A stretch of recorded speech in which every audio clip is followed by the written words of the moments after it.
Hello and welcome back, adventurers. I see that you're eager to uncover more secrets and save more maidens from their certain doom. Well, let me tell you of one place in the mists where this might be the easiest thing to do. The domain of Paridon consists of a single bleak city steeped in fog and bloodshed. It was once surrounded by rich farmland in a tiny domain known as Zorasia. However, the Grand Conjunction caused the island to shrink, so now the city makes up the entire domain. Its narrow streets of smooth cobblestones wind between tight clusters of buildings. Dense fog, white as a shroud, perpetually blankets the city, severely limiting visibility. Dark figures and clattering horse carriages can emerge from the haze with startling swiftness. Most buildings are constructed to 2 or 3 stories, with gabled roofs and narrow doors and windows. Dressed stone blocks or plastered brick is used in most homes and shops, with heavy timbers for support. Most structures are grey, unfriendly, and sparsely adorned with severe stone faces or ornaments of black iron. The estates of the wealthy are set back from the streets and surrounded by tall, forbidding gates and lovingly tended gardens. Once the fields vanished, the citizens began growing food in small, sickly gardens located in parks and on rooftops. These sources were supplemented with fishing and a nodal river that bisects the city. Further, the creatures once viewed as pets of vermin are now considered acceptable food sources. Starvation was at one time rampant among the city's poor. In recent years, however, the food problem has solved itself. Though food has not become more abundant, the population has decreased. The citizens of Paridon are somehow disappearing. The truth of the matter is that in addition to the domain shrinking, Paridon's sewage system was replaced with an independent domain of Timor. With those winding tunnels dwell monstrous creatures that feed on human flesh. Paridoners rarely venture out at night, fearful of violent madmen and stranger things. The domain's most infamous predator is Bloody Jack, a nearly mythic killer who goes on gruesome rampages every 13 years and whose latest rampage comes due this year. Paridon is rightly considered a great metropolis. As it currently stands, it is the 3rd largest living city in the Land of the Mists. In the present case, local population divide Paridon into 7 separate boroughs. Paridon's Harbor borough is located midway along the southern edge of the city. Maps label it Hickory Harbor, but no one ever refers to it so. To locals, it's simply the docks, a nexus for all Eurasian sea trade. The docks are designed in such a way that no one enters the city without passing by the police for inspection. During the said inspection, all luggage and persons are thoroughly examined, all weapons inventoried and peace bonded. Patrolmen may confiscate weapons not duly rendered secure. Safety first is the rationale given for this policy. If outsiders are difficult about this process, the police can and will send them packing, placing them on the next outbound ship. I have repeatedly heard stories of creatures living off the pollution of the docks. Beasts that apparently hunt men in substitution or supplementation of their natural diet. Investigation failed to find evidence of this phenomenon, save for a few reported disappearances in the winter, easily explained as drowning or simple murder. If something is indeed living there, it must have learned to hide itself very well by now. All in all, the Docks Prowler is best considered just one of the countless urban legends that plague the Eurasian capital.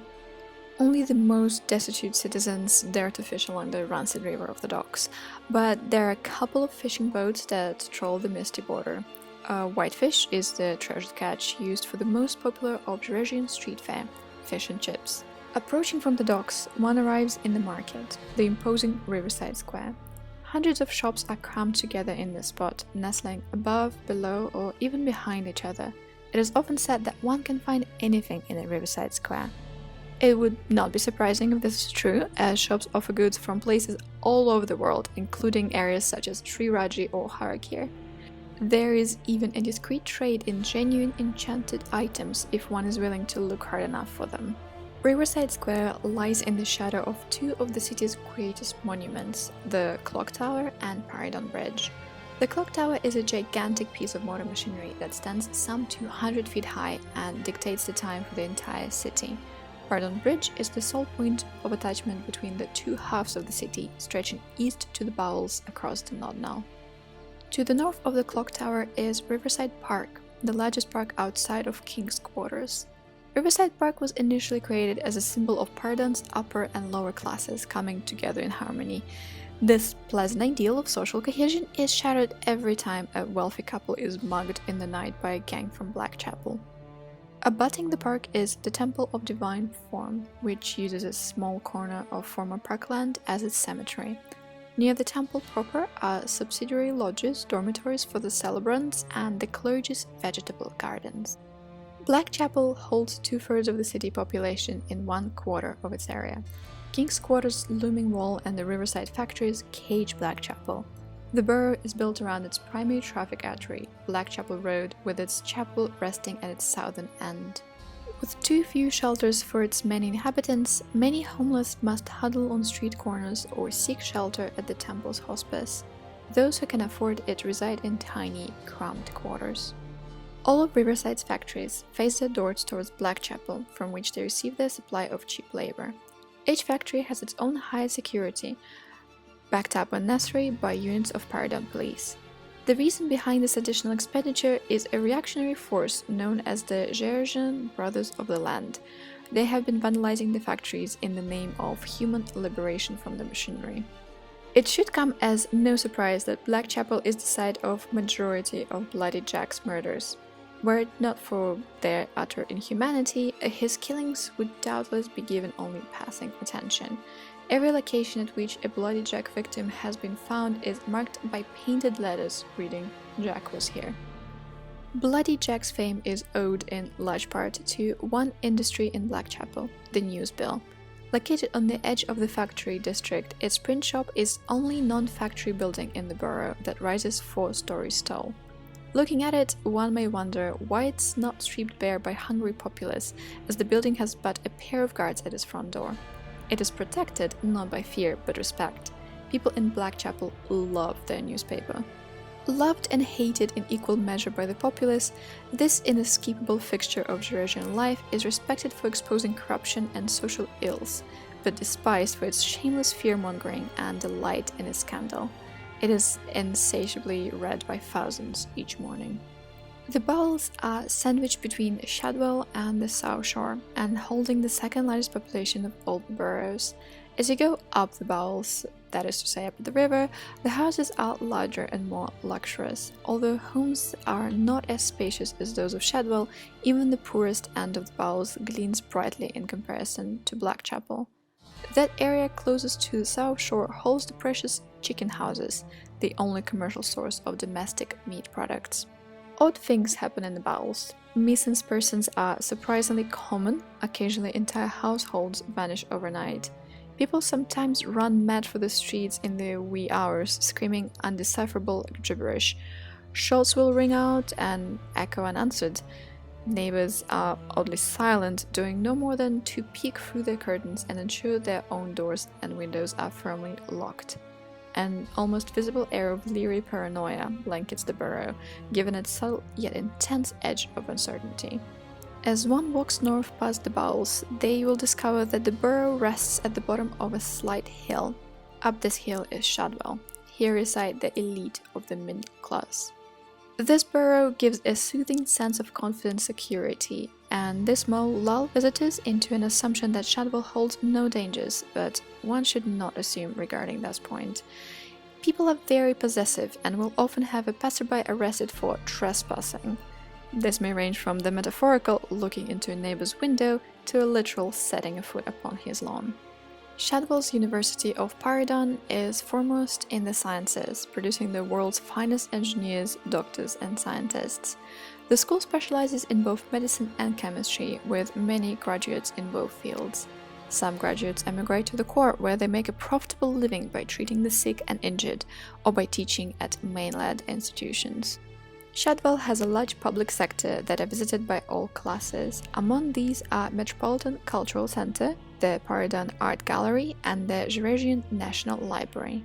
The chief attraction for scholars is the Paridon Museum, an architectural behemoth holding artifacts from around the world.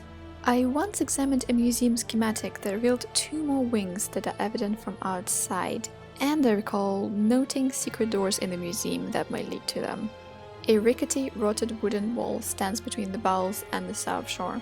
Upon this wall, Jurassia's humans have carved or scrawled realms of malicious drawings, insults, and threats against the resident of this borough. There is but a single locked doorway for the wall, to which a sign has been nailed saying Jack's Way.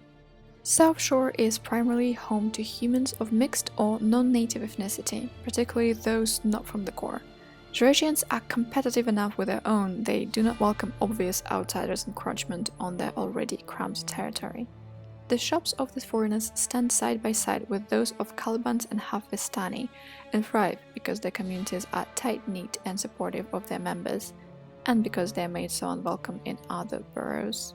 Local architecture reflects the mixed heritage of residents. Although buildings are built and designed as Eurasian, they are decorated and repainted to emulate Draconian or more exotic styles.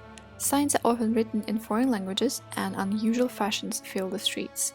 Very few people wander alone into Caliban's area. They usually seek the anonymity of the mob to do so. One of the few humans to regularly visit here is Dr. Niles Patterson, who has set up a small surgery catering to Calibans. There are also boxing and wrestling arenas. This handy arrangement spares human visitors the taint of entering the cursed community. These base entertainments have proven surprisingly popular with humans, both rich and poor. There's no better icon of Eurasian love of tongue-in-cheek entertainment than the elucidating Museum of Anthropological Curiosities. By name, one might expect a stuffy institution, but the truth is it is the Land of the Mist's original freak show. Founded as an exhibition of Paridon's first unfortunates to be born with Caliban's deformities, its operation has since passed into this selfsame being's hands. The oddities on display are ostensibly of an educational nature. One prominent group of Half-Vistani tradesmen, referred to as Captain of the Mists, make their headquarters at the Crimson Club. Much of Paridon's import and export businesses is negotiated in its common room. Unlike virtually every other club in Paridon, it accepts women provided they meet the entrance requirements. All applicants must have successfully guided trading expeditions through the mists. And so I turn now to the last and arguably greatest borough of Paridon.